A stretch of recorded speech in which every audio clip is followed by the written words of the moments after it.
Of all the otherworldly concepts you would expect to be in this series, sooner or later you had to imagine that magic would turn up at some point. I won't lie, this episode never reached me like a lot of the others did in the season, but it was still enjoyable enough, and would low-key become a backdoor entry to the growth that Gwen will go on throughout the rest of the Ben 10 shows. I won't waste time with this, let's remind you or inform you of what occurs and discuss a little bit after. We open on Gwen and the gang being guided around a dusty museum of magical artifacts and mystical tokens that Gwen seems particularly clued up on when a reject from Harry Potter shows up and wrecks house. Fuck. He takes the book of spells displayed in the centre of the room and leaves Ben to deal with the sudden house of horrors as accelerate. Ben manages to get a few licks in on the majestic gentleman and knocks one of the charms off his chest, which he later goes on to add as part of his box of souvenirs from the summer, until Gwen chastises him for always stealing the limelight and taking the spoils of war. Ben gives in this moment and hands the charm to Gwen as a sign of good faith for her help back at the museum. Sometime later, the connoisseur of chaos comes to after being knocked out during the fight, and at the same time we begin to see that Gwen has discovered an unconscious use for the stone, making bad luck fall upon Ben after he annoys her and making it glow to show its activation. A little while later, Mischief Managed over here tries to ignite a spell but can't bring it to full strength, realising that the charm is missing. We see that Gwen puts it to good use again, stopping some bullies from stealing and saving Max in the process. This time she realises that it activated and does some digging, realising that it brings the wearer good luck. The next day she emerges with her own alter ego, Lucky Girl. But why? Why would you do that? Why would you do any of that? I would have gone with Lady Luck personally, but whatever. Anyway, she rushes off to save some construction workers that are in imminent danger whilst throwing Ben as Wildmutt off his game, and basking in the spotlight like Ben did at the start, leaving him feeling blindsided and abandoned in this moment.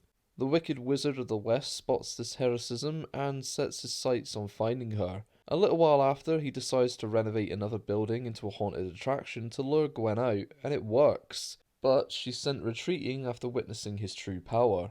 Ben dials in Forearms to deal with the mass of people about to be pancaked from this ride. After some Scooby-Doo shenanigans in a hidden set of caves under the building, Gwen finds herself in a cemetery where the Man of Mystery sets into motion his efforts to bring her down. He does so by animating some stone creatures populating the graveyard, which is where Ben steps in and kicks ass, but the man of all evil retrieves the charm and sets up about messing shit up. Ben dispatches of the stone creatures alongside Max, and they destroy the charms and bury him alive for the police to find later. We end on Gwen hanging up the mask and being complimented by Ben for her efforts, much to his annoyance. All in all, I thought this was a decent showing for Gwen. It added some nuances to her character that both the audience and Ben needed to see. She's always been critical of his actions up to now with the Watch, and has often been a point of contact for a decent idea to support Ben in his fights, but rarely has she been able to actively engage or support in the same manner Ben does. Admittedly, the charm did a lot of the heavy lifting, but it was great to see her stretch her legs in this instance, and gives Ben an idea of the insecurities that she likely has a lot of the time. It took the spotlight off him and disrupted the dynamic of the group to the point that it made him almost redundant, except for Forearms' abilities to multitask and saving a bunch of tourists towards the end.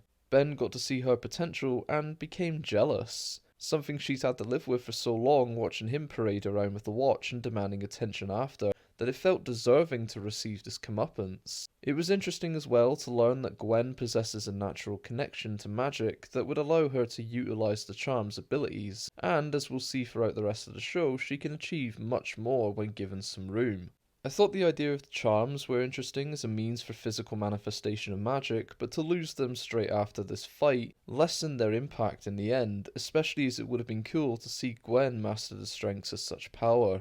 Regarding the antagonist for the adventure himself, he's actually called Hex, and wasn't exactly engaging in the same degree as say Kevin or even Zombozo were. His presence is intense, but I just don't feel compelled to learn more from him or of him.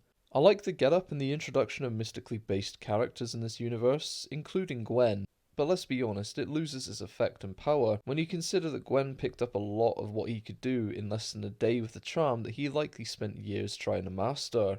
The last worthy mention was actually the final fight itself. It was executed pretty well, and the visuals of Four-Arms using the oversized sword to vanquish a stone gargoyle felt like something straight out of God of War.